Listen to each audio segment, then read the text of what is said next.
Hi dear students, this is the fourth part of the fifth module of the subject ME 206 Fluid Machinery. In the last part we have derived expression for the work done by the compressor when the compression processes was isothermal and polytropic. In this part we will discuss the work done by the compressor in the case if the compression process is isentropic, that is PV raised to gamma equal to constant, where gamma is the isentropic index. In the case of the numerical problems, if gamma value is not given, then you can take the value of gamma as 1.4. Okay, most probably it will be given. If it is not given, then you can take it as 1.4, no problem. Now the derivation and all is same as that of the derivation that we have done in the case of the polytropic process. Only thing is, instead of n we have to write the gamma, the rest everything is same. In the case of polytropic process, the fundamental equation was PV raised to n is equal to constant. Here it is PV raised to gamma equal to constant. So derivation part and all it is same. If it is asked for the university exam, only thing you have to do is just replace that n by gamma, then you will get the derivation, and the final equation will be as same as that of the earlier case. Here the polytropic index n can be replaced by the isentropic index gamma. Derivation is done in the same way as done above, and the final expression is given by work done per cycle equal to gamma by gamma minus 1 P1 V1 into P2 by P1 all raised to gamma minus 1 by gamma minus 1. You can see in the earlier case the equation was n by n minus 1 P1 V1 P2 by P1 all raised to n minus 1 by n minus 1. That was the equation. Here we are replacing only n by gamma, that's all. The derivation and all is same as in the earlier case. Now work done per cycle in terms of the pressure ratio and temperature is gamma by gamma minus 1 mR T1 into P2 by P1 all raised to gamma minus 1 by gamma minus 1, and in terms of temperature ratio the work done per cycle will be W equal to gamma by gamma minus 1 mR T1 into T2 by T1 minus 1. And only thing you have to remember, or one more thing comes extra, is in the case of the isentropic compression, gamma by gamma minus 1 into R is equal to Cp. So we can instead of this gamma by gamma minus 1 into R, we can substitute Cp. So this equation becomes m into Cp into T2 minus T1. That is the general equation we are using. Okay, so that is the only difference. The rest everything is same as in the earlier case. Now we have discussed all the three processes, when the compression process when it was isothermal, when it was polytropic, and when the process was isentropic. All the three cases we have discussed, and here we are having a comparison between all these processes. You can see if we plot all the three processes of compression on a common PV diagram, then you can see that the line representing the isothermal compression, that is PV is equal to constant, will be at the inner position, and in the middle we will have the polytropic process, and the outermost position we will have the isentropic process. Okay, so since the area under the compression curve is the work done per cycle or work required for the compression of the air, so you can see the area under the curve for the isothermal is the minimum, and polytropic is in between, and isentropic process have the maximum area. So work done is maximum for the reversible adiabatic or isentropic compression PV raised to gamma equal to constant, since the slope of the isentropic line is more. Here this line is having more slope, so it will be in the outer extreme. So the work required is more in the case of polytropic compression, isentropic compression. Now in the case of isothermal compression, we can see that this is having the minimum work required to compress the air. So usually we have to choose this process for the compression, but practically isothermal compression is not possible. The reason is the name itself, you can see it is isothermal compression. That means during each stage of the compression, the temperature has to be maintained constant. So that is not practically possible in the case of the compression. See, as the pressure increases, temperature also increases. So to go to the next stage, what happens is at each and every second there is an increase in the temperature corresponding to the increase in the pressure. So if we want to keep the temperature constant, means whatever temperature increased inside the air, that has to be replaced continuously or has to be pumped out continuously. Practically it is not possible. So that is the reason why the isothermal compression is not practically possible. So if you want to do the compression with minimum work requirement, then we will go for the polytropic compression. So that is the reason why polytropic is more popular. Okay, work done in the case of polytropic process lies in between the other two. Okay, sometimes question may be like this: why isothermal compression is not possible? I think the concept is clear. If the process of compression is to be isothermal, then the temperature throughout the compression from 1 to 2 has to be maintained constant. Practically it is not possible, since if there is a temperature rise during the compression process, always there will be a temperature rise. So whatever temperature is increased within there, that has to be carried to outside the cylinder. So we have to either go for some cooling methods and all. That is not practically possible. Okay, so now next one is power required to run the compressor. During all the discussions in the last third part and fourth part, we have seen the work, we have derived work done per cycle, expression for work done per cycle we have derived, but we have not seen the power. So power is nothing but work done per cycle into number of cycle per second. So for the work required for one cycle we have derived, we will multiply the number of cycle per second with that work done per cycle, so we will get the power. So power equal to work done per cycle into number of cycles per second. We know in the case of single acting, the number of cycles per second is n by 60, so we will multiply a work done per cycle into n by 60, then you will get the power.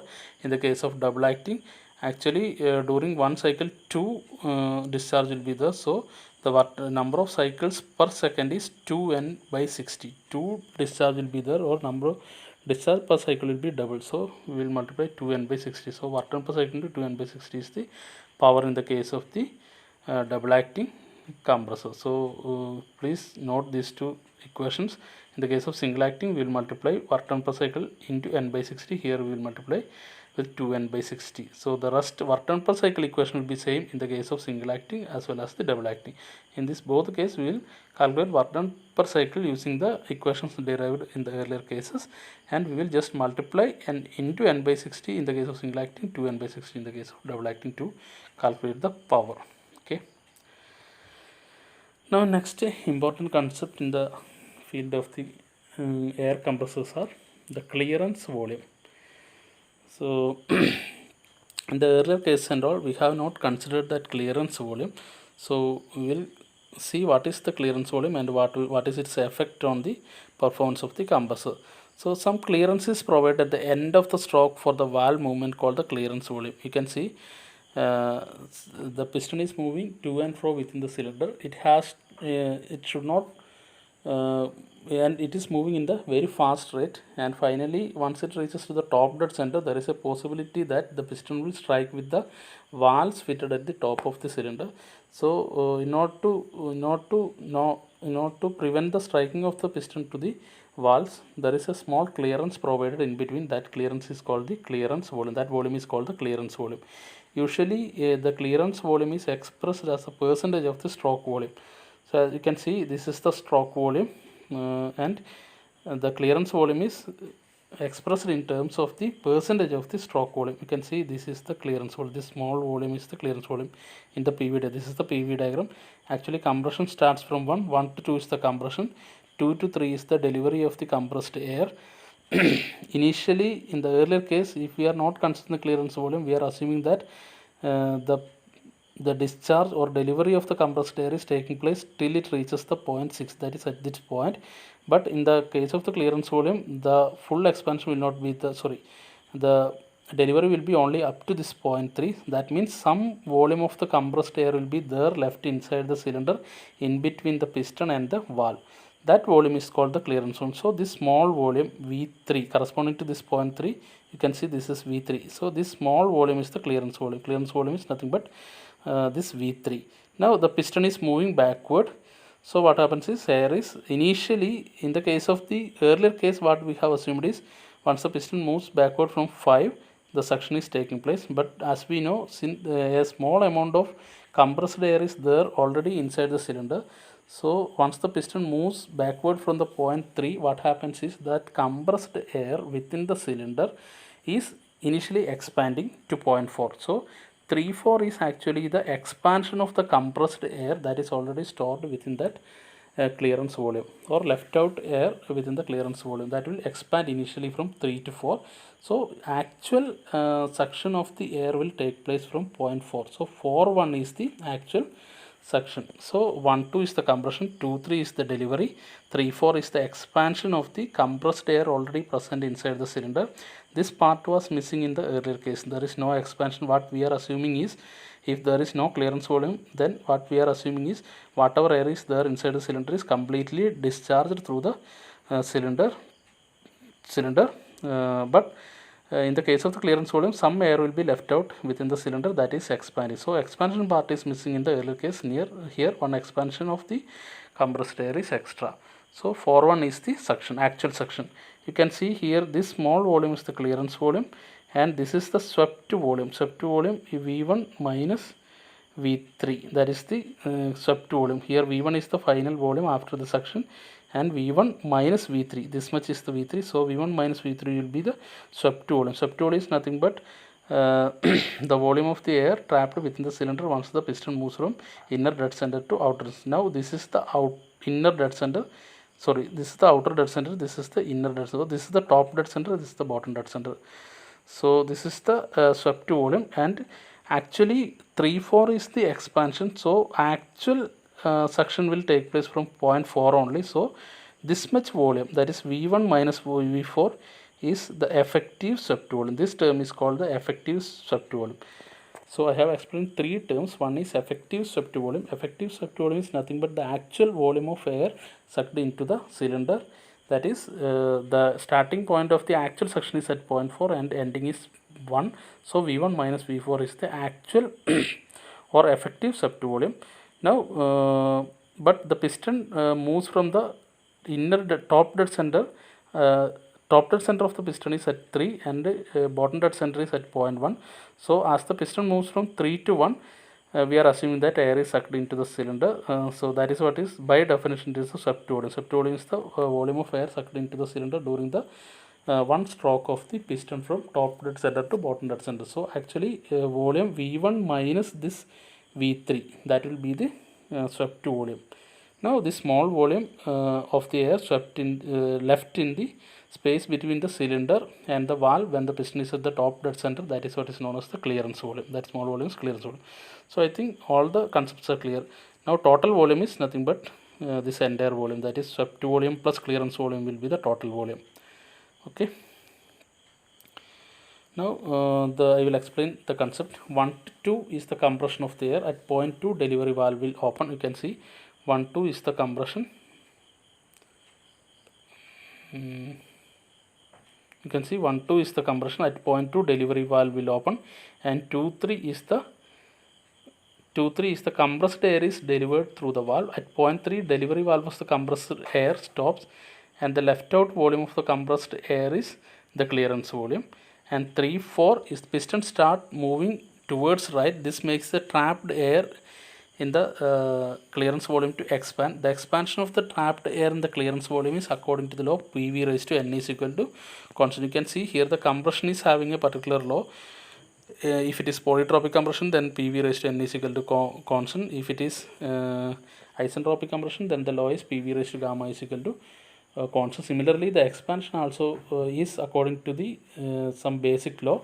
If this is also polytropic expansion, then 3 4 will follow the same rule, that is PV raised to N is equal to constant. So compression, usually the compression and expansion will be the same law, in the same will follow the same law.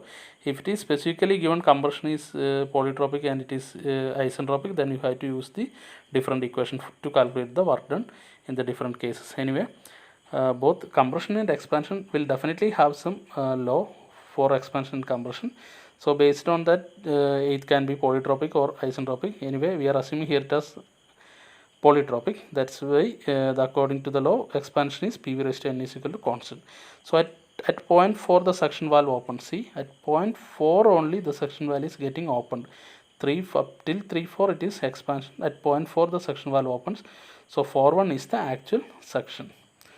Point 4 the suction valve opens and fresh air enters the cylinder. So actual volume of air taken in a stroke is V1 minus V4 and is called the effective swept volume. So V actual equal to V effective equal to V1 minus V4. Now next is work done per cycle with clearance volume. Now work done per cycle is nothing but area under the PV diagram. Here net area is 1, 2, 3, 4, 1. This is the net area 1, 2, 3, 4, 1. We want to calculate the area under this PV diagram for the work done per cycle. To calculate the work done per cycle or work required to compress the air, we have to find that area. Actually that area can be split into two areas, that is area 12651 minus area 43654, that is 12651 is nothing but this entire area. 12651 is the entire area. From that we are subtracting area under 43654. 43654. Okay. Now see 1, 2 is the compression process and it is following the law PV raised to N is equal to constant, and 3, 4 is the expansion process. That also expansion means nothing but opposite of the compression. So we can use the same equation for the compression work. See if it was compression, then it is from 4 to 3. Then area under this PV diagram is nothing but this one. So the same area under the PV diagram is there when the process is expansion, that is from 3 to 4. So area is going to be same. That means we can use the same equation for work done to calculate the work done per cycle, whether it is compression or expansion. So we can use the same equation for the compression as for the expansion also. So we have derived work done per cycle in the case of the polytropic process. We are assuming that both the processes are polytropic. In that case we have derived the equation, and the equation was n by n minus 1 p1 v1 p2 by 1 b2 by p1 all raised to n minus 1 by n minus 1. That was the general equation to calculate the work done per cycle in the case of the polytropic process. Here you can see we are splitting this into two compression process. First one is the compression of the air from P1 to P2, that is 1, 2, process 1, 2. This is first process, compression process. Here we are assuming 3, 4 is actually expansion, but we are assuming the process compression same as compression from 4 to 3. Okay. Anyway, the work done is going to be same. That's why we are assuming like that. So there is no change whether it is compression or expansion. So in that case, you can see in the first case the compression was from 1 to 2. So we have used the equation n by n minus 1 p1 v1 p2 by p1 all raised to n minus 1 by n minus 1 minus, this was the expansion process from 3 to 4. Here you can see n by n minus 1 is common.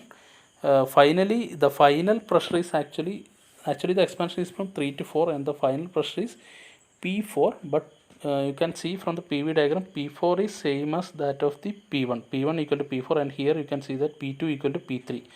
Both the pressure are same, only volume is changing.